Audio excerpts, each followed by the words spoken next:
Ava Marcellus had always believed her mother loved order more than anything else in life, more than affection, more than warmth, more than even her children. Everything in the Marcellus household had a place, a pattern, a process. Even grief had a time slot. When Ava's father died in a quiet hospital room 7 years ago, her mother Lorraine didn't shed a single tear. She simply stood up, adjusted the strap of her leather purse, and walked out whispering, "We'll sort the paperwork tomorrow." But what really made Ava ache was how her older brother Dean seemed to inherit not only their father's toolshed, but also his place in their mother's heart. At 28, Ava had returned home to the Connecticut suburb of Black Pine after a humiliating breakup and a layoff that came 3 weeks apart. She packed her car and drove through 2 states in silence. Her mother offered her the guest room, but only temporarily. 6 weeks, Ava. Enough time to get your feet back under you. The air in the house was crisp, too cold. Ava walked around with socks on and arms folded. Lorraine's voice echoed from room to room, issuing rules like a school principal. Don't rearrange the fridge. Don't touch your father's garden shed. Don't talk to the neighbors about family things. Dean, meanwhile, had a key to everything. He came and went through the side door. The garage, the attic, even her father's old study. Dean had access. He had taken over the family business, inherited the garden tools, and now sat at the head of the table on Sundays. Lorraine even referred to him as the one who kept the family afloat. Ava, meanwhile, was treated like she never lived here, like she never folded laundry in that same guest room at 15, cried in that kitchen after her first rejection letter, or spent hours digging up weeds from her father's prized garden bed behind the house. One Saturday morning, Ava sat outside by that old garden, staring at the drooping hydrangeas. The soil hadn't been turned in months. Lorraine kept it like a mausoleum. Something about that bothered her. Her father used to bury small notes in mason jars under his favorite plants, whimsical clues for Ava when she was a girl. "Find where the lilies lean," he'd whisper, "and you'll find what I left behind." It was a memory that tugged hard now, a curiosity buried deeper than roots. That afternoon, when Lorraine and Dean went to an estate auction downtown, Ava brought out a trowel and gloves. The hydrangea bed was crusted, but not impossible. Beneath a thick patch of mulch, Ava's fingers hit something hard, not a rock, a metal box, rusted, but still sealed. Her breath caught in her throat. She carried it inside with trembling hands, brushing away soil with a kitchen towel. It took her 10 minutes to pry it open. Inside, a key. And beneath that key, a folded paper that smelled like damp wood and lavender. "Ava, if you're reading this, then they've kept you away from what I built for you. This house was never meant to become Dean's kingdom. Check the deed. It's in your name. Only you. Dad." Ava sat still for a full 5 minutes, reading and rereading the note. Her father's handwriting, that curled S, that messy loop on the D. The air shifted. She tucked the paper in her pocket, looked up, and whispered, "Why didn't Mom tell me?" The next day, Ava drove into town and walked into a county office. Her hands were still shaking when the clerk pulled the property file. "Owner, Ava Lorraine Marcellus," it read. Her name, and only her name. The folder Ava had seen with her own eyes hadn't lied. Her name was on the deed. No co-owner, no transfer history, nothing that mentioned Dean or Lorraine. Ava left the county office in a daze, clutching the photocopied document like it was a newborn child. She didn't drive home immediately. Instead, she sat in her parked car 2 blocks away from the old library, her father's words circling in her mind like moths trapped in glass. "They've kept you away from what I built for you." Back at the house, she moved like someone stepping across a frozen lake, slow, careful, listening for cracks. Lorraine was already in the kitchen making tea. Dean's car wasn't in the driveway. "Oh, you're back early," Lorraine said over her shoulder without turning. Ava forced a smile. "Just went for a walk. Thought I'd check the old garden." Lorraine's stirring paused for a beat, barely noticeable, but Ava saw it. "The hydrangeas are delicate," her mother replied. They don't like being disturbed. Ava's heart thundered, but she said nothing. She walked past her mother and into the hallway, up the stairs, into the room she'd once shared with pink curtains and posters on the wall. The space was cleaner now, sterile, almost, but she didn't care. Her hands shook as she pulled the copied deed out of her coat and slid it beneath her mattress. She needed more than a piece of paper. She needed answers. That night, after everyone had gone to bed, Ava crept into the study. The door creaked slightly on the hinge, just enough to make her freeze in place. When no voice called out, she eased the door shut behind her and flicked on the lamp. The study hadn't changed in years. Her father's presence still lingered, his pipe stand, the globe that clicked when you spun it, the faint smell of cedar and old books. And the desk, that massive, intimidating desk. She tried every drawer. Only one didn't budge, a locked drawer. Her father had never mentioned locking anything in there, but he also hadn't known he was dying so quickly. Or maybe he had. Ava sat there, staring at the drawer for what felt like hours. When she finally stood up, she went outside again with her phone flashlight and returned to the garden. She knelt near the hydrangeas again, but this time, she tried the patch near the sundial, where her father used to sit and read in the late afternoons. It took only a few minutes of digging to find it. Another jar, smaller than before. Inside was a second key. She didn't know how she didn't cry. Her hands trembled, her chest heaved, but not a single tear fell. She walked back into the house, bare feet silent against the tile. The key fit the drawer. It clicked open slowly, reluctantly. Inside were two things, a handwritten letter addressed to My Ava, and a thin leather folder labeled Confidential Accountant's Copy. She pulled the letter out first.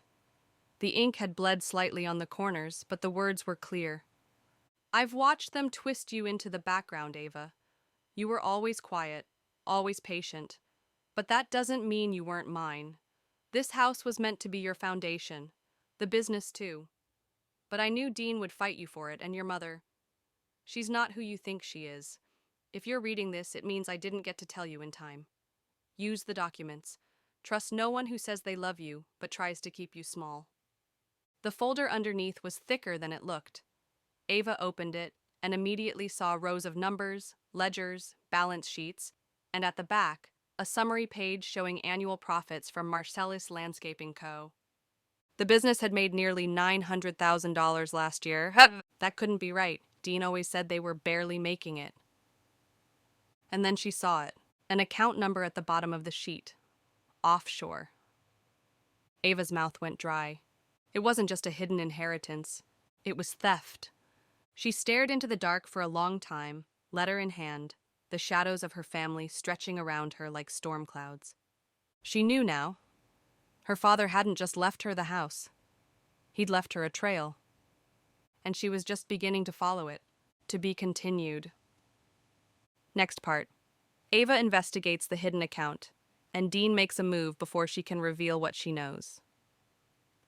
Would you like me to continue with part 3? The next morning, Ava didn't sleep. She just changed into jeans, tied her hair back, and sat on the edge of her bed as light slipped through the blinds. Her mind was a blur of numbers and betrayal. $900,000, an offshore account, a ledger her father never meant for Dean to find, but had made sure she would. She checked the clock. 6:42 a.m. Dean would be up soon.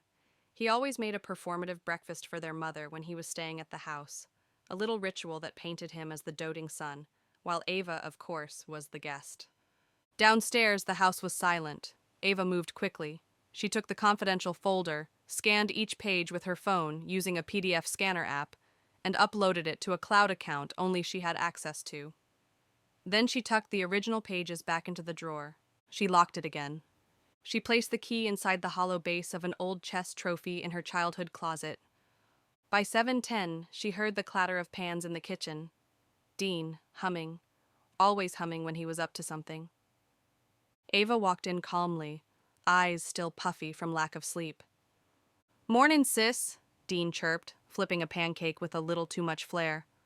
"Morning," she replied. "You're up early."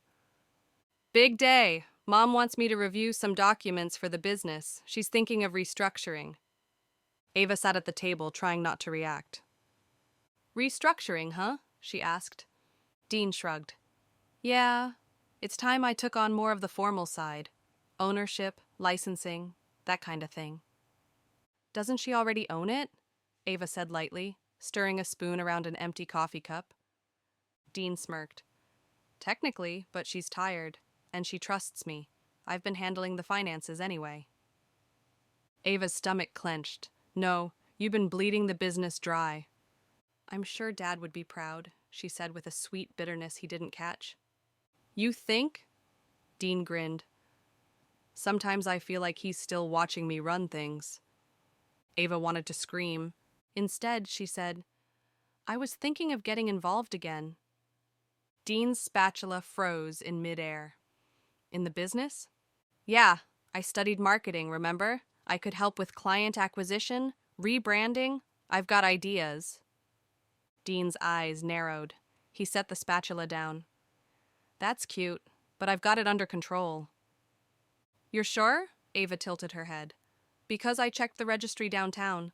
The business license hasn't been transferred. It's still tied to Dad's estate. Dean went pale, fast. You've been checking records? I was curious. It's public information, Dean. Ava smiled. Unless there's something you don't want me to find. Lorraine entered then, dressed in pressed slacks and a cream blouse. She kissed Dean on the cheek and gave Ava a fleeting glance. Breakfast smells wonderful, sweetheart, Lorraine said to Dean. Ava stood. I've got errands today, she said, already grabbing her coat. Let me know when the restructuring begins. I might want to observe. 2 hours later, Ava sat in a downtown coffee shop near a woman in her mid-40s with wire-frame glasses and a calm, intelligent face. Her name was Elaine Tovar, and she had been her father's accountant for over a decade until Lorraine cut ties 6 months after his death. Elaine spoke carefully. I remember when your father added that offshore account. He said it was a safety net. For who? Ava asked. Elaine hesitated. You. He said it was yours, but after he passed, your mother came in with Dean and things changed. Ava's heart beat faster. What changed? They wanted everything transferred, even accounts that weren't legally in the business's name. I refused. I told them the offshore account was untouchable without your father's secondary authorization. 2 weeks later, they fired me. Ava stared, lips parted. They said they'd sue me for holding funds, Elaine added quietly. But I knew the account wasn't in Lorraine's name, and Dean had no power of attorney. So, I stood my ground. Ava reached into her bag and pulled out the scanned ledger on her phone. Do you recognize these numbers? Elaine squinted. Yes, these are my spreadsheets, but some of this was added later. Here, this line item for marketing, private vendors, that's not mine. That's fabricated. Ava swallowed. To cover money they pulled out? Elaine nodded. Looks that way. It was a trail of embezzlement. And now, Ava had proof. Back at the house that evening, Dean was in the study talking to someone on speakerphone. Ava paused at the door and listened. If she starts asking questions, just tell her Dad left things in a mess. We'll make it clean once the documents are filed. Lorraine's voice replied, sharp and low. Do not let her think she has a claim. I'll handle her if she pushes. Ava's breath caught. They knew. They were planning to erase her, but this time, she was ready. Ava didn't sleep again. The walls of her childhood home now felt like padded traps, quiet, polite, and lined with lies. Every detail made sense now. The way Lorraine avoided Ava's questions, the sudden firing of her father's accountant, Dean's smug control over every part of the family business, pretending it was struggling while siphoning money into a private account. She needed more than truth now. She needed leverage, legal leverage. So the next morning she met with a lawyer. You've got a rock-solid case, said Marisol Henley, the estate attorney Ava had hired discreetly. She was sharp, late 30s, wore steel gray suits, and spoke like someone who'd seen plenty of messy family disasters unfold behind marble courthouse doors. Ava had laid everything out on Marisol's desk: photocopies of the deed, the ledger pages, the letter from her father, and the audio she'd recorded from outside the study door the night before. "That's clear intent to defraud," Marisol said, tapping the phone screen. "And if they're trying to transfer assets behind your back, that can be reversed in court. But—" She leaned back, folding her arms. "You'll need one more thing to make it airtight." Ava looked up. "What?" "A witness. Someone close enough to the business to verify that you were intentionally shut out. Someone who knows what your father wanted before he died." Ava's heart dropped. Everyone they don't control has either been pushed out or scared off. Marisol tilted her head. "You sure?" That night, Ava returned to her father's garden, not to dig, but to remember. And she did. A name, Silas, her father's apprentice. A quiet man in his early 40s who worked the business every summer and never asked for credit. Silas used to help Ava string lights in the yard. He once made her a carved wooden owl for her 16th birthday. Dean hated him. He called him the Help. Ava pulled out her phone and searched his name through local contractor listings. Nothing. But then, on a hunch, she searched public permits for landscaping work. Silas Ebbing, registered independent landscaper, Black Pine Township. She stared at the listing, heart racing. He'd gone solo. The next day, Ava knocked on the door of a small blue house at the edge of the forested side of town. It was humble, but alive. Planters on the porch, wind chimes, a wheelbarrow leaning against a garage. Silas answered with the same calm eyes and paint-speckled flannel she remembered. He blinked at her, surprised. "Ava?" She smiled tightly. "I need your help." They sat at a wooden table inside, sunlight slanting across the grain. Ava laid everything out: the letter, the deed, the forged ledger. Silas listened quietly, then got up and pulled something from a cabinet. It was a framed photo: her father, Silas, and Ava, covered in dirt, smiling, standing in front of the garden shed. "He told me he was putting the business and the house in your name," Silas said. "Said Dean was getting greedy, and Lorraine—" "Well, he stopped trusting her a long time ago." Ava looked up. "Would you be willing to testify to that?" He nodded without hesitation. "I owe him that much, and I owe you." Back at the house, the mood had shifted. Dean was nervous now, constantly on calls, avoiding Ava, pacing the hallway.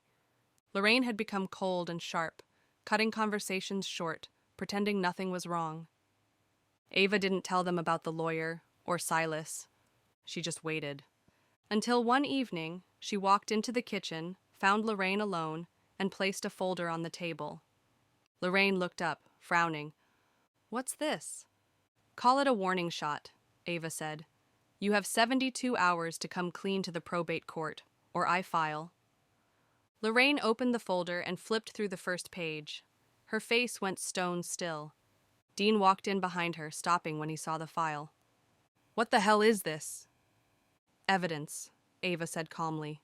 "Of fraud, theft, misrepresentation of the estate. Oh, and Silas, he's going on the record." Dean's jaw clenched. Lorraine's fingers curled. "I'm not bluffing," Ava continued. "I've already retained counsel. The deed is mine. The house, the business, the account. It all traces back to me. And you'll both be named if it goes to court." For the first time in weeks, Ava saw something new in their eyes. Fear. And it tasted like justice. For the first time since coming home, Ava slept. Not soundly, but enough. The confrontation at the kitchen table had changed something. Lorraine barely spoke the next morning. Dean left the house in a silent rush, car tires squealing too loudly for a man with nothing to hide. Ava simply sipped her coffee and waited. She knew Dean. He'd never go down quietly. So she laid the trap. 3 days earlier, before confronting them, Ava had done something subtle but important. With Marisol's help, she'd drafted a fake motion of claim withdrawal, dated it, signed it with a stylized scribble, and uploaded it to a private drive titled Ava Personal Draft. She sent it to no one. She didn't email it. She just left it visible enough, on her laptop desktop during a dinner where she made sure to leave the screen open and step out to take a call. If Dean was snooping, and he always did when cornered, he'd see it and believe it. Now, on the fourth day after the confrontation, she got the call she expected. Marisol Henley, her lawyer answered crisply. Did it happen? Ava asked, barely breathing. Oh, it happened. He filed a forged claim this morning in your name, claiming you're relinquishing all estate rights. Poorly done, but filed nonetheless. That's a felony, by the way. Ava smiled without meaning to. You got the confirmation? Stamped and logged. We'll be in court within the week. And Ava? Yes. That was brilliant. By noon, Ava walked into the kitchen, calm and slow, where Dean sat scrolling through something on his phone.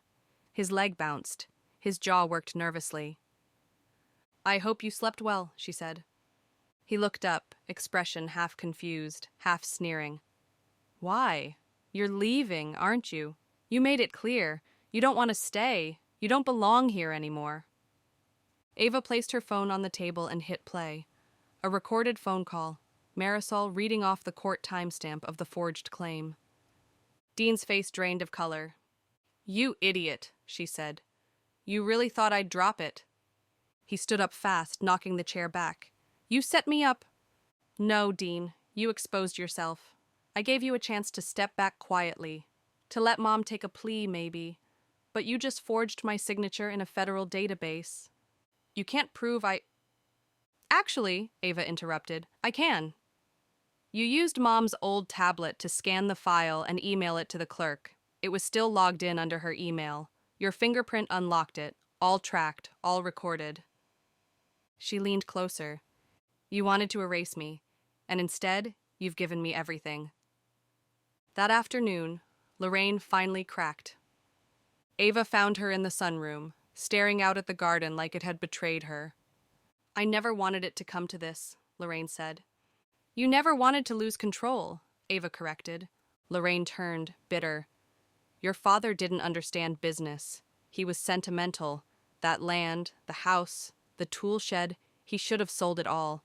But he couldn't let go. Ava stood still, voice low.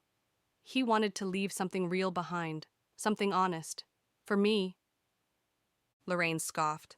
For you? He didn't think you were strong enough to run it. He told me that once. Ava didn't flinch. No, he told you that because you manipulated him into believing I was weak. But he changed his mind. That's why he left the deed in my name. That's why he buried the key where only I would find it. Lorraine looked at her then, truly looked at her. And for the first time, Ava saw it. Not authority, not elegance. Just a frightened, aging woman who built her entire identity on control. You lost, Ava said softly, but you don't have to go to jail. If you testify against Dean, they'll reduce your involvement. Lorraine's eyes brimmed with tears, but not the kind Ava hoped for. These weren't tears of remorse, they were tears of defeat. That night, Ava returned to the garden. The hydrangeas swayed in the breeze, petals catching the dusk like falling confetti. She dug one last time, near the base of the sundial, and found a final jar. Inside, a photo of her and her father, arms around each other, dirt under their nails, grins crooked and proud. Taped to the back was a simple note in her father's script. If you find this, you found yourself.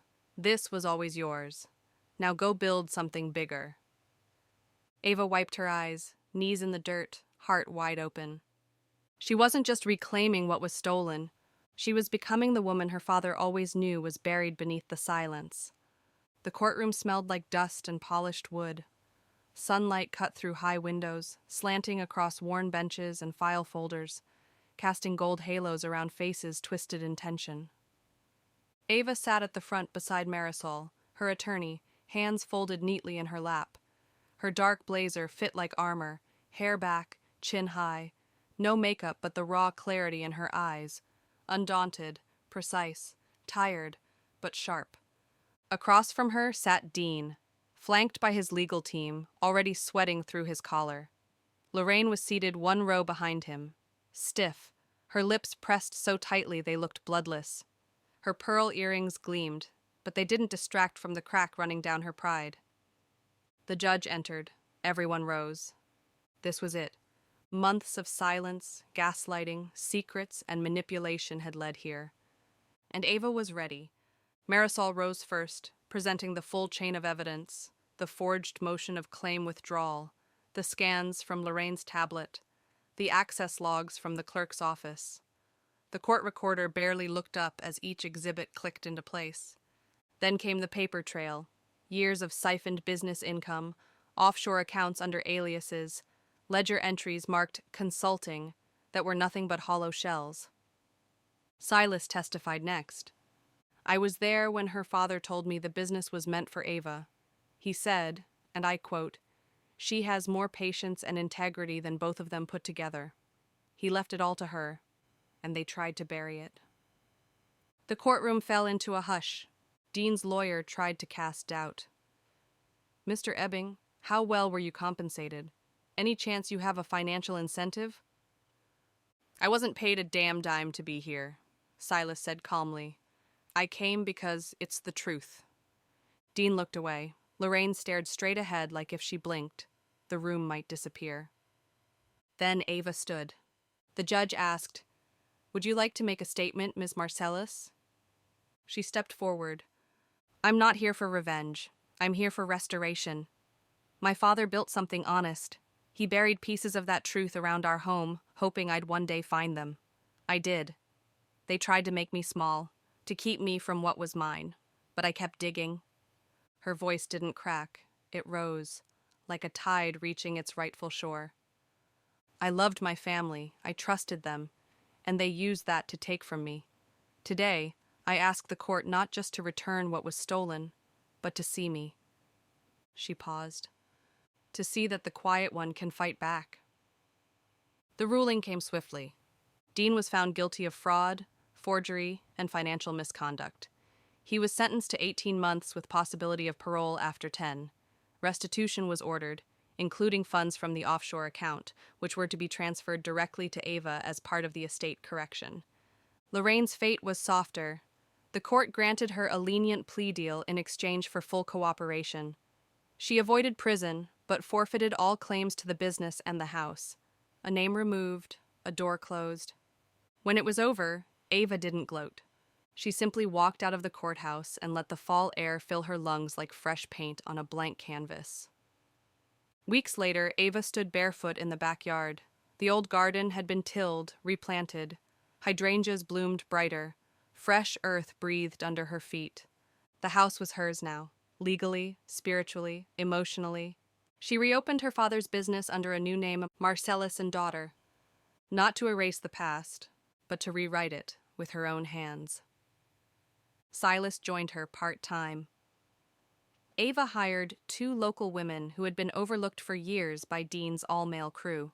She rebranded, digitized, and modernized the business, but kept her father's values in every job they took on. No shortcuts, no arrogance, just honest work.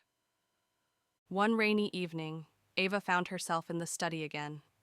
The drawer was still locked, but she didn't need the key anymore. She knew what was inside. Instead, she opened the window and listened to the garden. The wind moved through it softly like breath through a story still unfolding. She smiled, then whispered aloud to the darkening sky, "You were right, Dad. I found myself." And for the first time in a very long time, she was finally home. The end.